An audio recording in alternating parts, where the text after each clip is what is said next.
नमस्कार, एनटिभी कोहलपुर समाचारमा स्वागत छ। म दुर्गा भट्ट र साङ्केतिकरणमा हुनुहुन्छ दोभाषे दिपा थापा। जीवित इतिहास मानिने ज्येष्ठ नागरिक घरभित्रै अपहेलित किन? जिम्मेवारीबाट बाहिरिएका सन्तानका कारण अभिभावक असुरक्षित मात्र छैनन्, यसले पुस्तान्तरणमा खाडल पनि बनाएको छ। नेपाली प्राचीन समाज सभ्यतालाई कमजोर बनाएको छ। आजको समाचारमा अन्यायमा परेका पीडितलाई अधिकार दिनेहरू नै असुरक्षित कसरी हुन्छन् र जीवको ठक्करबाट सल्यानमा स्कुले बालिकाको मृत्युको प्रसङ्ग हामीसँग हुनेछ। तर सुरुमा प्रमुख समाचार। सल्यानमा जीवले ठक्कर दिँदा गम्भीर घाइते भएका 5 छात्रामध्ये 2 जनाको मृत्यु। मृतकका आफन्तद्वारा दाङ सल्यान सडक खण्ड बन्द। सम्मान र अधिकारका लागि आज अन्तर्राष्ट्रिय ज्येष्ठ नागरिक दिवस मनाइयो। राज्यका सुविधामा अझै सहज पहुँच नभएको गुनासो। चाडपर्व भित्रिएसँगै सुदूरपश्चिमका भारतसँग जोडिएका सीमामा नेपाल भित्रिनेहरू बढ्दै आवागमनलाई सहजीकरण गर्न सहायता कक्ष सञ्चालन। संयुक्त राष्ट्र सङ्घका 7 जना उच्च अधिकारीलाई देश छोड्न इथियोपिया सरकारको आदेश। आन्तरिक मामिलामा हस्तक्षेप गरेको आरोप।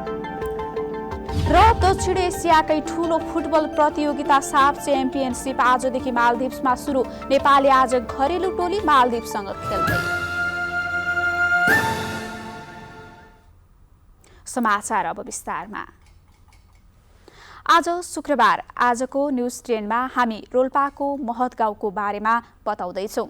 10 वर्ष लामो युद्धका क्रममा पटक पटक भिडन्त भोगेको महत गाउँ अहिले कस्तो छ? विगतको त्यो त्रासदीलाई संग्रह गर्दै अहिले शान्तिको गाउँ बनाउन स्थानीय सरकारले काम गर्दैछन्।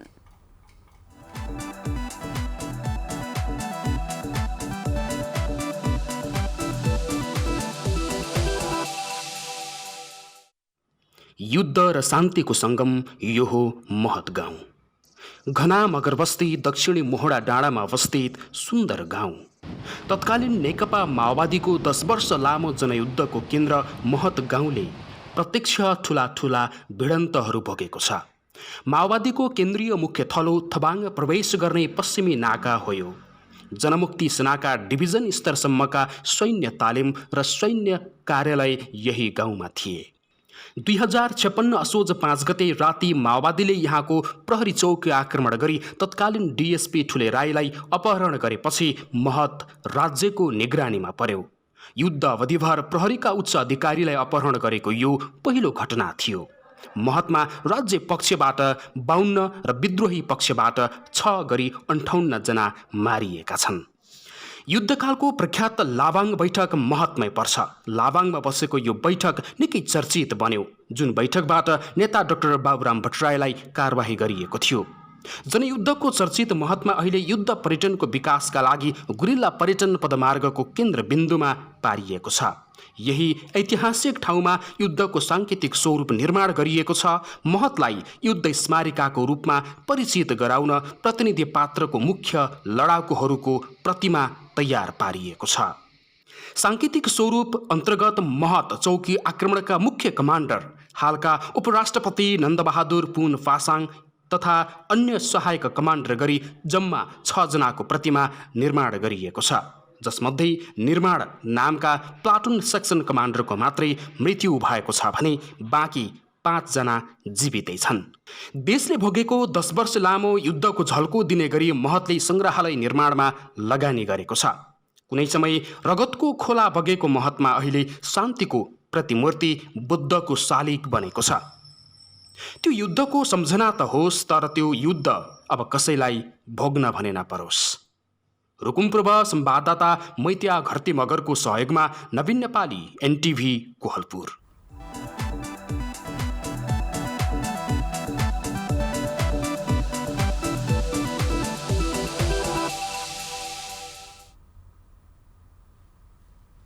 सल्यानको बागचौरबाट खलङ्गा जाँदै गरेको जीपले ठक्कर दिँदा गम्भीर घाइते भएका 5 छात्रामध्ये 2 जनाको मृत्यु भएको छ। मृत्यु हुनेमा शिवजन माध्यमिक शीतलपाटीमा अध्ययनरत 20 वर्षीय रेखा बुढाथोकी र 18 वर्षीय सुनिता नेपाली रहेका छन्। आज बिहान लु 2-5701 नम्बरको जीपको ठक्करबाट शिवजुन माध्यमिक विद्यालयमा अध्ययनरत 5 जना छात्रा शारदा नगरपालिका 6 का 18 वर्षीय मीना परियार, 20 वर्षीय रेखा बुढाथोकी, 15 वर्षीय सुशीला नेपाली, 18 वर्षीय दीपा बुढाथोकी, 18 वर्षीय सुनिता नेपाली गम्भीर घाइते भएका थिए। रेखा र सुनिताको राप्ती उपक्षेत्रीय अस्पताल दाङमा उपचारका क्रममा मृत्यु भएको जिल्ला प्रहरी कार्यालय सल्यानका सूचना अधिकारी अर्जुन पौडेलले बताउनुभयो। गम्भीर घाइते भएका मीना परियार, दीपा बुढाथोकी र सुशीला नेपालीलाई भने उपचारका लागि नेपालगञ्ज बुटवल पुर्याइएको छ। विद्यालय जाँदै गर्दा बाङ्गे सल्ला भन्ने ठाउँमा छहारीमा उभिएका छात्रालाई जीपले ठक्कर दिएको थियो। तीव्र गतिका कारण अनियन्त्रित भएको जीप दुर्घटनामा परेको प्रहरी निरीक्षक पौडेलले जानकारी दिनुभयो। जीप चालक 25 वर्षीय टङ्क प्रसाद ओलीलाई नियन्त्रणमा लिएको र घटनाको थप अनुसन्धान भइरहेको उहाँको भनाइ छ। यसैबीच मृतकका आफन्तले क्षतिपूर्ति र दोषीलाई कारबाहीको माग गर्दै दाङ सल्यान रुकुम सडक खण्ड बन्द गरेका छन्। कोरोना महामारीको समयमा मानवाधिकार रक्षकहरूकै अधिकारको हनन भएको पाइएको छ। इन्सेक सुदूरपश्चिम प्रदेशले गरेको सर्वेक्षणका अनुसार स्वास्थ्यकर्मी, सञ्चारकर्मी र मानव अधिकार कर्मीले यसबेला थुप्रै समस्या सामना गर्नुपरेको छ। कोरोना महामारीमा अग्रपंक्तिमा खटिएर काम गर्दा गर्दै पनि नागरिक स्तरबाट र सरकारी स्तरबाट सहयोगको वातावरण नहुँदा काम गर्न समस्या भएको मानव अधिकार रक्षकहरूले बताउनु भएको छ। कैलालीको धनगढीमा रहेको सेती प्रादेशिक अस्पतालका वरिष्ठ फिजिसियन डाक्टर शेरबहादुर कमरले स्वास्थ्य कर्मीहरूको पनि अधिकार हुने र त्यसको सम्मान गर्दै महामारीका बेला स्वास्थ्य उपचारमा खटिएका स्वास्थ्य कर्मीलाई मनोबल हौसला बढ्ने तरिकाले व्यवहार गर्न सबैमा आग्रह गर्नु भएको छ। सके जति काम गरे र यसरी गर्दा गर्दै पनि अब सबै संक्रमित बिरामीहरूको अथवा आफ्नो चिने जानेको मान्छेहरूलाई अब चित्त बुझाउन सकिन चाहिँ त्यो छुट्टै कुरा हो। र आफूले काम गर्दाखेरि अब स्वास्थ्यको जोखिम मोलेर पनि काम गर्दाखेरि आफ्नो घर परिवारमा पनि संक्रमित भयो, जसले गर्दाखेरि मैले अब कोभिडको एकदम हाई पिक बेलामा अस्पताल आएर काम गर्न सकिनँ। त्यसमा म अलिकति आलोचित पनि हुन पुगेँ। स्वास्थ्य कर्मीसँगै महामारीका बेला सबैभन्दा बढी मारमा सञ्चारकर्मीहरू परेको देखिन्छन्। पत्रकार महासङ्घ कैलालीका अध्यक्ष हिमाल जोशीले कोरोना कहरका बेला जोखिमका बीच फिल्डमा खटिएका काम गरेका कतिपय पत्रकारले तलब नपाएको र कतिले जागिर पनि गुमाएको बताउनु भएको छ। एकातिर कोभिडको पीडा, अर्कोतिर जागिर गुमाउँदा आर्थिक रूपमा पनि पीडा भएपछि राज्यका तर्फबाट पनि खास गरी फ्रन्टलाइनमा खटिने पत्रकारको लागि त्यस्तो खालको उनीहरूलाई सहुलियत हुने खालको, उनीहरूलाई सहायता हुने खालको त्यस्तो खालको कुनै पनि प्रोजेक्ट बाहिर आएन। इन्सेक सुदूरपश्चिम प्रदेशका अध्यक्ष खडकराज जोशीले महामारीका बेला मानव अधिकार रक्षकहरूसँग सहज वातावरण गरिदिन सबैमा आग्रह गर्नु भएको छ। संस्थाहरूले पनि यो व्यवस्था गर्नुपर्छ। हेल्थको कुराहरू, उसको चाहिँ तपाईँको चाहिँ आर्थिक चाहिँ कुराहरू, उसको चाहिँ अन्य एउटा चाहिँ जीवन रक्षाका कुराहरूको लागि पनि गर्नुपर्छ भन्ने। अनौपचारिक क्षेत्र सेवा केन्द्र इन्सेकले कोरोना भाइरस कोभिड-19 को महामारीमा मानव अधिकार रक्षकहरूको अवस्थाबारे एक अध्ययन प्रतिवेदन सार्वजनिक गरेको छ। प्रतिवेदनमा कोरोना भाइरस कोभिड-19 को महामारीमा मानव अधिकार कर्मी, स्वास्थ्य कर्मी, सञ्चारकर्मी तथा मानव अधिकारको क्षेत्रमा काम गर्ने सरकारी तथा गैर सरकारी संघ संस्थामा काम गर्ने व्यक्तिहरूले सामना गर्नु परेका चुनौती तथा समस्याहरूबारे उल्लेख गरिएको छ। आगामी दिनमा नागरिक र मानव अधिकार रक्षकका सबै प्रकारका अधिकारहरू प्रत्याभूत गर्नु राज्यको दायित्व भएकोले राज्य बढी जिम्मेवार हुनुपर्ने बताइएको छ। निर्मला खडायत, नेपाल टेलिभिजन, सुदूरपश्चिम प्रदेश, कैलाली। पछिल्लो 24 घण्टामा नेपालमा 1066 जनामा कोरोना भाइरस संक्रमण पुष्टि भएको छ। 10,113 PCR परीक्षण गर्दा 898 जना र 3,255 एन्टिजेन परीक्षण गर्दा 168 गरी 1066 जनामा कोरोना भाइरसको संक्रमण देखिएको स्वास्थ्य तथा जनसङ्ख्या मन्त्रालयले जनाएको छ। आज कोरोना संक्रमणबाट 13 जनाको मृत्यु भएको छ भने 938 जना निको भएका छन्। आज थपिएका सँगै नेपालमा कोरोना संक्रमितको कुल संख्या 7,95,959 पुगेको छ। यो सँगै नेपालमा मृत्यु हुनेको संख्या 11,148 पुगेको छ भने 7,66,696 जना संक्रमण मुक्त भएका छन्। मन्त्रालयका अनुसार हाल देशभर सक्रिय संक्रमितको संख्या 18,115 जना रहेका छन्।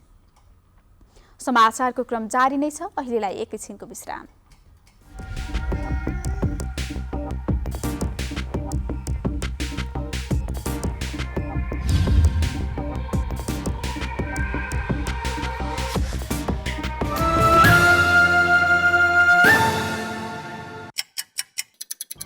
हर घडी हर प्रहर। प्रत्येक गाउँ प्रत्येक सहर। के निकट के विकट। हरेक स्थितिमा हरेक परिस्थितिमा नीति विधि र प्रतिनिधिका कुरा। प्रकृति संस्कृति र प्रविधिका कुरा। हाम्रो समाचार, तथ्य सूचना, निष्पक्ष विचार।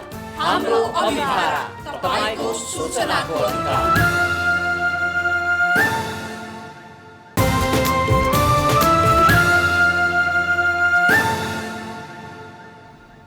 विश्रामपछि समाचारमा पुनः स्वागत छ। अब बाँकी समाचार।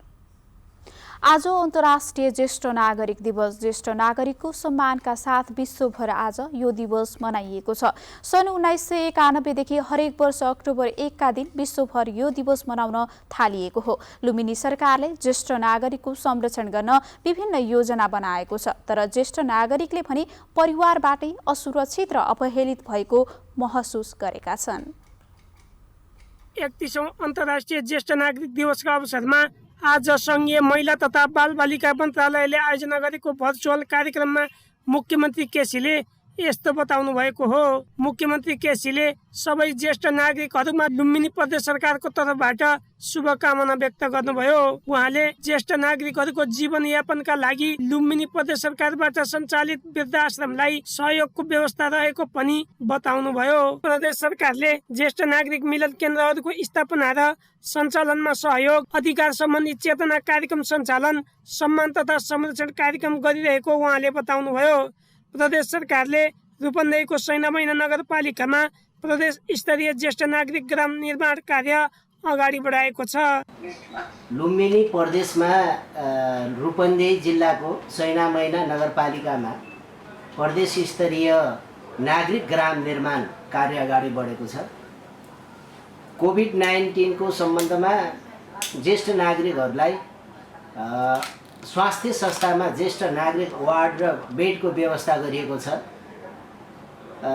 र ज्येष्ठ नागरिकहरूको हित र संरक्षणको लागि ज्येष्ठ नागरिकहरूको अधिकारलाई अझ महत्त्व दिँदै यो सरकारको संरचनामै कानुन, महिला बालबालिका तथा ज्येष्ठ नागरिक मन्त्रालय नै अलग्गै गठन गरेर कार्य सम्पादन सुरु गरिएको छ। त्यसैले लुम्बिनी प्रदेशबाट पहिलोचोटि नै हामीले सैनामैना नगरपालिका ज्येष्ठ नागरिक केन्द्रित कोभिड-19 कार्यक्रम पनि सञ्चालन गरेको छ। सरकारले नागरिक वृद्धाश्रम सञ्चालनलाई चालु अनुदानको व्यवस्था गरेको, हरेक स्वास्थ्य संस्थामा ज्येष्ठ नागरिक वार्ड बेड राख्ने व्यवस्था पनि गरेको छ। ज्येष्ठ नागरिकहरूको अधिकारलाई महत्त्व दिँदै ज्येष्ठ नागरिक मन्त्रालय स्थापना गरी कार्य प्रारम्भ गरिएको पनि लुम्बिनी प्रदेश सरकारले जनाएको छ। र ज्येष्ठ नागरिकहरूको हित र संरक्षणको लागि ज्येष्ठ नागरिकहरूको अधिकारलाई अझ महत्त्व दिँदै यो सरकारको संरचनामै कानुन, महिला बालबालिका तथा ज्येष्ठ नागरिक मन्त्रालय नै अलग्गै गठन गरेर कार्य सम्पादन सुरु गरिएको छ। त्यसैले लुम्बिनी प्रदेशबाट पहिलोचोटि नै हामीले सैनामैना नगरपालिका ज्येष्ठ नागरिकहरूले भने आफूहरू परिवारबाटै बढी अपहेलित भएको महसुस गरेका छन्। आफ्ना दाजुभाइले अब कुकुरलाई नै गरेका छन्, अब भगवानले चाहिँ हेर्छ नि त। ज्येष्ठ नागरिक हामी सबैका अभिभावक हुन्। उहाँहरूलाई माया, ममता र सेवाको भावनाले सम्मान गर्न जरुरी छ। केशव भण्डारी, नेपाल टेलिभिजन, लुम्बिनी प्रदेश, बुटवल, रूपन्देही। सन्तानको भविष्यका लागि आफ्नो जीवन उत्सर्ग गरेका ज्येष्ठ नागरिक उमेर ढल्किएपछि तिनी सन्तानबाट पीडित बन्नु परेको छ। राज्यले ज्येष्ठ नागरिकका लागि सेवा सुविधा प्रदान त गरेको छ, तर सहजै प्राप्तिमा अझै चुनौती छ।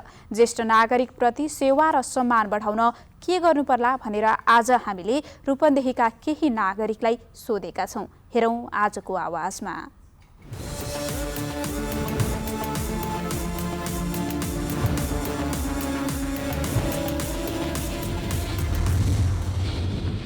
ज्येष्ठ नागरिकहरू चाहिँ परिवारबाटै केही प्रताडित भएका कुराहरू चाहिँ आइरहेका छन् र सरकारले ज्येष्ठ नागरिकप्रति केही सम्मान चाहिँ उदारता देखाएको छ। तर पनि के भने अब थुप्रै कामहरू गर्न बाँकी छन्।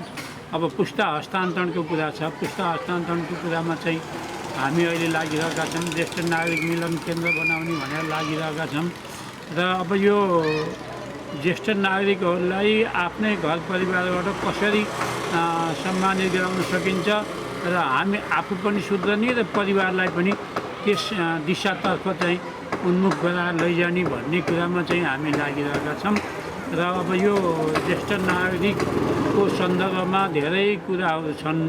त्यसमध्ये सबभन्दा पहिलो कुरा भनेको अब यो पुस्ता हस्तान्तरण र ज्येष्ठ नागरिकप्रति पारिवारिक को हेराइ, यी दुईटा कुराहरू प्रथम विषयमा परेका छन्। त्यो परिवार पनि एकदम राम्रो हुन्छ। ज्येष्ठ परिवारलाई जसको घरमा सम्मान भएको हुन्छ त्यो घर सुख शान्ति सुखमय हुन्छ र त्यो घर आनन्दमय पनि हुन्छ र चाहिँ त्यो घरमा सद्ज्ञान सद्बुद्धि पनि आउँछ र त्यहाँका बालबालिकाहरू पनि केही ज्ञान सिकेर उत्तर प्रगतिमा चाहिँ जान्छन् भन्ने मैले बुझेको छु। छोराबारीले चाहिँ अब त्यो हेला गर्छन्, उनीहरूलाई वृद्धाश्रममा छोड्ने अवस्था हुन्छ, उनीहरूको आफ्नो कुरालाई चाहिँ स्वीकार्य मान्दैनन्। त्यस्तो अवस्थामा गएर चाहिँ सबभन्दा ठुलो कुरो चाहिँ यो आसन कोही पनि छैन। अब आश्रममा आएर बसेको छु। अब देवरलाई भगवानले गर्नु, आफ्ना दाजुभाइले अब कुकुरलाई नै गरेका छन्। अब भगवानले चाहिँ हेर्छन् त, भगवानका काखा आएर बसेको छु।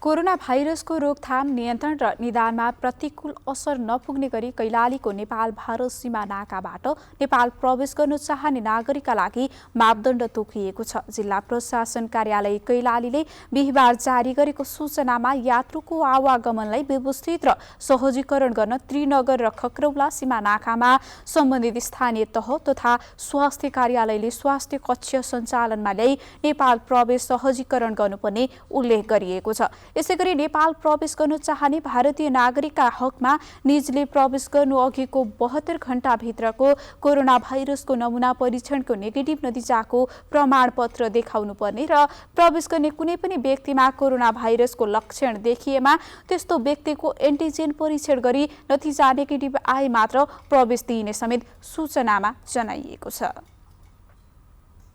दशैं तिहारको अवसर पारेर खाद्य व्यवस्था तथा व्यापार कम्पनी लिमिटेड डडेलधुरा गोदामले सहुलियतमा चामल बिक्री सुरु गरेको छ। असोज 1 गतेदेखि कार्तिक 24 गतेसम्मका लागि छुटमा चामल बिक्री गर्न लागेको डडेलधुरा गोदामले जनाएको छ। डडेलधुरा गोदामले सहुलियतमा चामल बिक्री सुरु गरेपछि स्थानीय खुसी भएका छन्। प्रति किलो 45 रुपैयाँ 50 पैसा पर्ने मोटो चामल 40 रुपैयाँ 50 पैसामा बिक्री भइरहेको छ भने मसिनो मनसुली चामल प्रति केजी 65 रुपैयाँ 50 पैसा पर्ने अहिले 60 रुपैयाँ 50 पैसामा बिक्री हुँदै आएको खाद्य व्यवस्था तथा व्यापार कम्पनी डडेलधुरा गोदामका प्रमुख दान बहादुर निदानले बताउनुभयो। कम्पनीले सहुलियत दरमा चामल बिक्री गर्न थालेपछि चामल किन्नेको भिड लागेको छ। व्यावसायिक रूपमा पशुपालन गर्दै आएका दाङका किसानलाई घाँसको बिउमा अनुदान दिइएको छ। स्थानीय सरकारले 75% अनुदानमा घाँसको बिउ दिएपछि किसान दङ्ग छन्। लमै नगरपालिका वडा नम्बर 6 लङ्गडी निवासी राजु ढकालले घाँस खेती गर्न थालेको झन्डै 10 वर्ष पुगेको छ। यो बीचमा ढकालले घाँसको बिउ सधैँ बजारबाट किनेर ल्याउनु पर्थ्यो। एग्रोभेट पसलबाट बर्सिम जातको घाँसको बिउ किनेर छर्ने गरेकोमा ढकालले पहिलोपटक स्थानीय सरकारले अनुदानमा उपलब्ध गराएको घाँसको बिउ पाउँदा दङ्ग पर्नुभयो। टुकलाल पौडेलले गत वर्ष पनि घाँस छर्नु भएको थियो। समयमा बिउ नपाइँदा ढिला भएको घाँस खेती यसपालि भने समयमै पाइएको छ। पशुपालक किसान पौडेलले घाँसको बिउमा पूर्ण अनुदान चाहिने बताउनुभयो। गत वर्ष हामीलाई यो बर्सिम र जय पूर्ण अनुदानमा उपलब्ध थियो। अनि बर्खे घाँस मकैचरी र सुडान 50% अनुदानमा हामीले पाएका थियौँ। यो वर्ष पनि 75% अनुदानमा उपलब्ध गराएको छ। त्यो अब हाम्रो किसानहरूको लागि त अझै पूर्ण अनुदानमा भयो भने पनि अझै सहज हुँदो सजिलो हुँदो। बजारमा बर्सिम घाँसको प्रति किलो 300 देखि 350 रुपियाँ पर्छ। 75% अनुदानमा घाँसको बिउ पाउँदा किसान दङ्ग भएका हुन्। लम्बी नगरपालिकाले चालु आर्थिक वर्षको वार्षिक स्वीकृत कार्यक्रम अन्तर्गत प्याकेजिङ बर्सिम र जई घाँसमा 75% अनुदानमा किसानलाई वितरण गरेको छ। प्याकेजिङ बर्सिम जातको घाँसको बिउ 1160 किलो र 750 किलो जई घाँसको बिउ वितरण गरिएको छ। लम्बी नगरपालिकाले कृषि र पशुपालनको क्षेत्रमा विकास गर्नका लागि किसानलाई घाँसको बिउमा अनुदान दिएको नगर प्रमुख कुलबहादुर केसीले बताउनुभयो। घाँसको बिउ भने सामान्य हुनसक्छ, हिजोदेखि खान्थे भन्ने होला। पशुका निम्ति जो पौष्टिक आहारका रूपमा रहेको यो घाँस यो जङ्गलमा पाइने खालको सामान्य घाँस होइन। यसबाट पौष्टिक तत्त्वहरू प्राप्त गर्ने भएकोले हामीले पालेका पशुहरू त्यो खालका के अरे तन्दुरुस्त हुने भएको हुनाले उसले हामीले लक्ष्य बनाए बमोजिमका त्यो के अरे प्रतिफल दिने भएको हुनाले हामीले घाँसको बिउ वितरण गर्ने कार्यक्रम गरेका छौँ। कृषि र पशुपालनको क्षेत्रलाई आधुनिक तथा व्यावसायीकरणको लागि स्थानीय सरकारले प्राथमिकतामा राखेको पाइए पनि किसानले प्रत्यक्ष लाभ हुने अन्य धेरै कार्यक्रम गर्न बाँकी नै छ। दशरथ घिमिरे, नेपाल टेलिभिजन, लुम्बिनी प्रदेश, दाङ। समाचारको क्रम जारी नै छ, एकैछिनको विश्राम।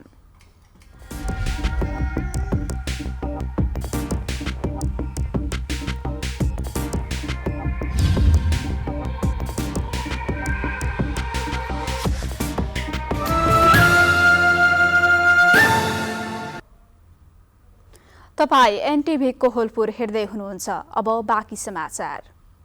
नेपाल विद्युत प्राधिकरण परासी वितरण केन्द्रमा सेवाग्राहीलाई एकद्वार प्रणाली मार्फत सेवा प्रदान गर्न थालिएको छ। सेवाग्राहीलाई सेवा लिन फरक फरक कोठामा जानुपर्ने बाध्यतालाई अन्त्य गर्दै एकै ठाउँबाट सेवा दिन थालिएको हो। नागरिक सहायता कक्ष तथा एकद्वार प्रणालीको आज विद्युत प्राधिकरण क्षेत्रीय कार्यालय बुटवलका निर्देशक नवराज ओझाले उद्घाटन गर्दै एकद्वार प्रणालीले सेवाग्राहीलाई सेवा लिन सहज हुने विश्वास व्यक्त गर्नुभयो। नयाँ मिटर जोडान, क्षमता थपघट, मिटर बदली, नामसारी लगायतका धेरै काम एउटै कोठाबाट सम्पन्न हुने विद्युत प्राधिकरणका परासी वितरण केन्द्रका प्रमुख चुतुन कुमार श्रीवास्तवले जानकारी दिनुभयो। वितरण केन्द्रमा दैनिक सेवाग्राहीको चाप हुने र कामका लागि अल्मलिनुपर्ने बाध्यतालाई मध्यनजर गर्दै एकद्वार प्रणाली मार्फत काम थालिएको बताइएको छ। अब अन्तर्राष्ट्रिय समाचार।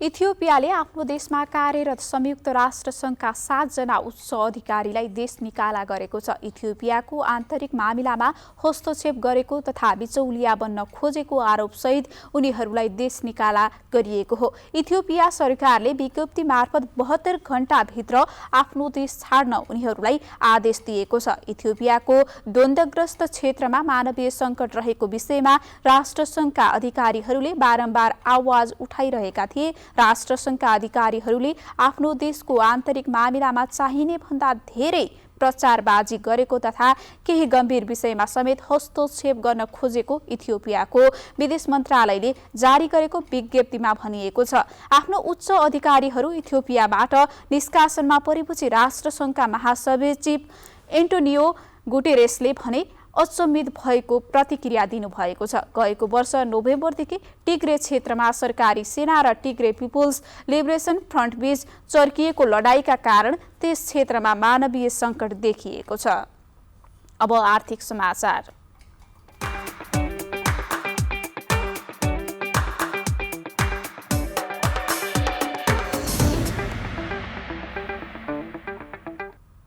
कारोबार हुने हप्ताको अन्तिम दिन आज सुनको मूल्य तोलामा 900 रुपियाँले बढेको छ। केही दिन लगातार घटेको सुनको मूल्य आज एकै दिन तोलामा 900 रुपियाँले बढेर प्रति तोला 89,600 रुपियाँ पुगेको छ। हिजो तोलामा 200 रुपियाँले घटेर सुनको मूल्य तोलामा 88,700 रुपियाँ तोकिएको थियो। चाँदीको मूल्य पनि तोलामा 10 रुपियाँले बढेर आज तोलाको 1140 रुपियाँ निर्धारण गरिएको नेपाल सुनचाँदी व्यवसायी महासङ्घले जनाएको छ।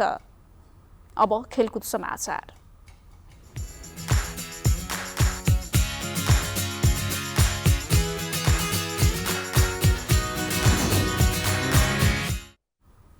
दक्षिण एसियाली राष्ट्रको सर्वाधिक ठूलो फुटबल प्रतियोगिता साफ च्याम्पियनसिपको 13औं संस्करण आजदेखि मालदिप्समा सुरु भएको छ। मालेमा रहेको राष्ट्रिय फुटबल स्टेडियममा हुने साफ च्याम्पियनसिपमा 5 राष्ट्रको सहभागिता रहेको छ। नेपालले पहिलो दिनै घरेलु टिम मालदिप्ससँग खेल्दै प्रतियोगिताको सुरुवात गर्नेछ। नेपाल र मालदिप्स बीच खेल नेपाली समयअनुसार राति 9:45 बजे सुरु हुनेछ। यसपटक आयोजक मालदिप्स, नेपाल, भारत, बांग्लादेश र श्रीलङ्काको सहभागिता रहेको छ। लिगमा 5वटै टोलीले एक अर्का विरुद्ध खेल्नेछन् र लिग चरणको खेलपछि शीर्ष 2 टोलीले उपाधिका लागि असोज 30 मा प्रतिस्पर्धा गर्नेछन्। 13औं साफको पहिलो दिन आज 2 खेलहरू हुनेछन्। पहिलो खेलमा श्रीलङ्का र बांग्लादेश खेल्नेछन् भने दोस्रो खेलमा नेपाल र मालदिप्स खेल्नेछन्।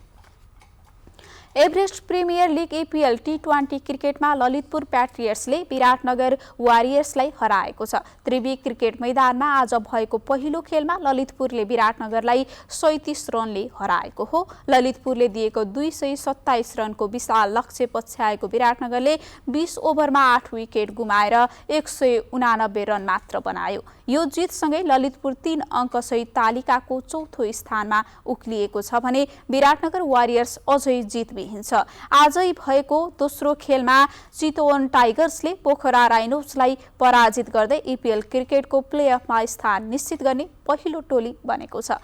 चितवनले पहिलो 3 खेल जित्ने क्रममा पोखरालाई 9 विकेटले पराजित गर्यो। पोखराले दिएको 124 रनको लक्ष्य चितवनले 16 ओभर 4 बलमा मात्र 1 विकेट गुमाएर पूरा गर्यो। अब मौसम।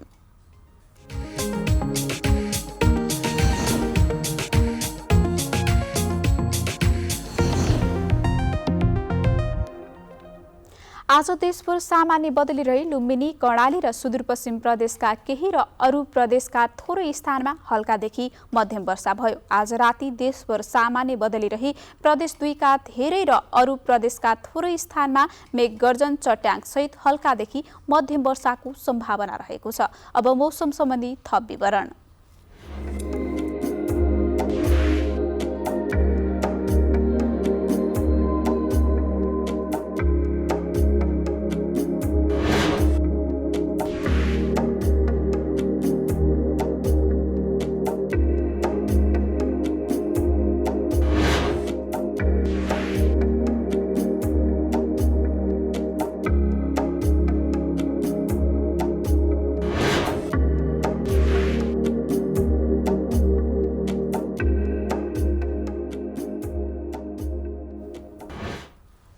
समाचारको अन्त्यमा प्रमुख समाचार पुनः एकपटक।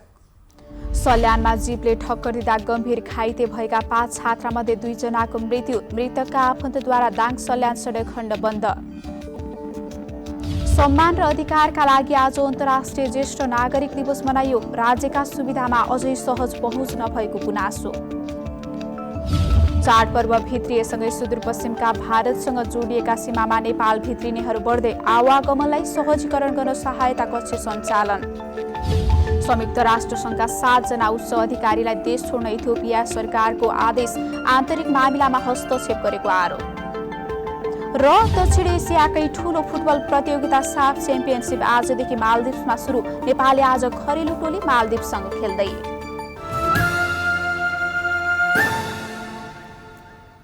हवस् त अहिलेलाई समाचारको सिलसिला यति नै। बिदा दिनुहोस्। नमस्कार।